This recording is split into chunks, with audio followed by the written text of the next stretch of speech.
In just a few short hours, Lillis Court will look much different than what it does right now. The lights will be turned on, the bleachers will be pulled out, and the fans will be present. We have a very exciting ARC women's basketball matchup coming to you live today from Lillis Court here on the campus of Loras College in Dubuque, Iowa.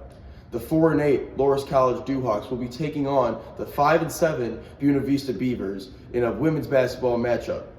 The Loras College Dewhawks looking to stay hot after a big win this past Saturday, 64-26 over the Nebraska Wesleyan Prairie Wolves.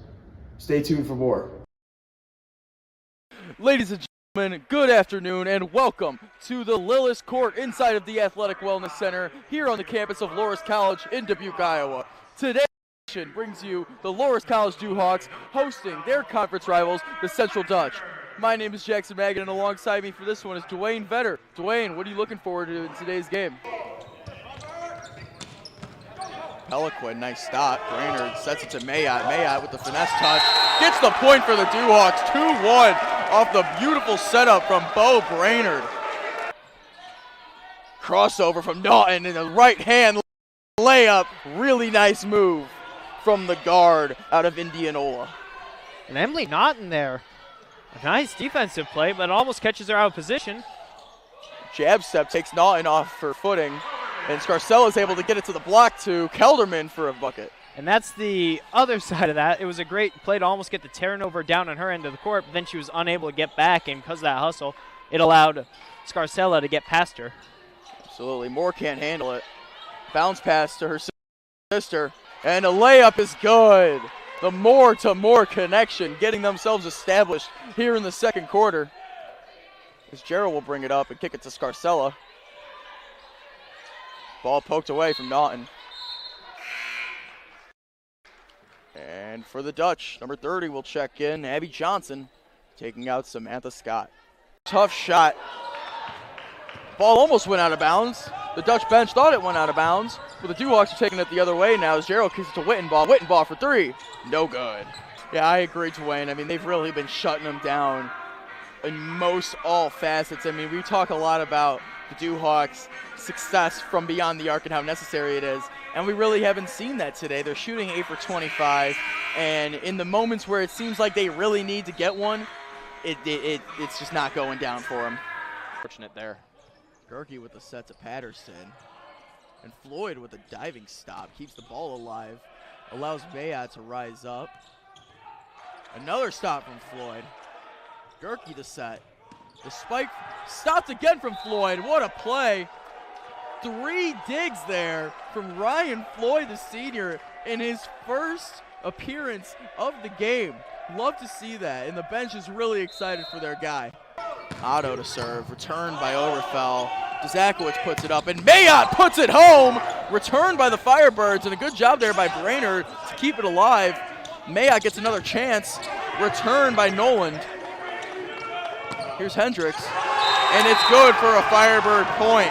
Wittenball put up a shot, and it's good! She knew right off the release that that one was green. The set. Returned by Mayotte, good job there. Gerald gets it over, what a play! What a play from Connor Gerald. The underhand lift gets the ball over the net. The Firebirds did not know what to do with themselves in a fantastic play to put the Dewhawks up 5-2 here in the second set. Absolutely, this has been a really good game to watch.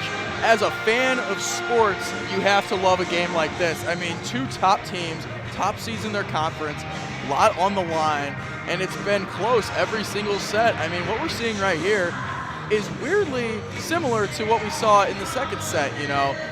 About the same score, about the same differential.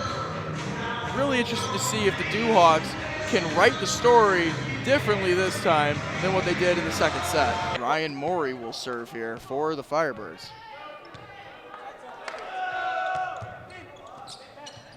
Zakowicz sets up Rothermel, but it's stuffed. Here's Mayotte on the second chance. Firebirds celebrate. Firebirds get the point. The bench is going crazy, and it's a tie game here at 18 late in the third set. A straight return from Zakowicz. No set, no bump necessary. He just rose up and put that one home to make it 14-7, and we'll have a timeout here. keep it within the field of play. A little miscommunication there from the Eagles between Mullane and Dermody. Ball falls to the hardwood for a Duhawk point as number 3, Bruns, subs in for number 10, Stringfellow. And we were talking about Bruns earlier. I'm just looking at some stats here, Ryan. He has 277 career digs in 4 seasons. I mean, that is really what he does best, and that is the contribution he makes to this volleyball club. My name is David Peters, and alongside me is Jackson Magad. Jackson, what are we looking for tonight? Yeah, David, this is an important game for the Duhawks for a multitude of reasons. As you mentioned, this is a must-win game for them to keep their chances as an ARC tournament bid alive. Also, last home game of the season. You know, senior night was this past weekend, but looking to send these seniors home in their last game in Lillis Court with a W. And it is Black Excellence Night, honoring all of the fantastic African-American men and women who participate in the various sports in the NCAA. Out to Scarcella to win ball for 3, and it's good. 6-4 lead for the Duhawks. If it works, it works. And so far, they're 2 for 4 to start the game out. If they could keep it going, I have absolutely no issue with them firing from deep. Beaver to Jones. Jones, long 2, and it's good. 16-point lead now for the Norse. Jones showing that she's more than just a post player. Steps out, hits one from the elbow for a good mid-range bucket. Welcome here inside the booth. Jackson, you want to go over what we saw in that first quarter? Yeah, first quarter, like I mentioned, the matchup between Miller and Scarcella, the 2 guards, really interesting early on. They both have similar play styles, similar yet different. They're aggressive. One thing I saw them both do was going in there, getting up against some of the larger players on the court, even though they are undersized, which is something you really like to see out of your guards. Kelderman, tough shot made. Yeah, I really like what Kelderman's doing out there tonight, playing really tough defense, getting to the paint efficiently. Off the front of the rim, Gerald goes up, and 1 for the Duhawks. There we go. Gerald is hyped up, and she should be. She just gave the Duhawks a big momentum and a 13-point lead with 3 minutes left in the fourth quarter. Absolutely huge play from the 5th year.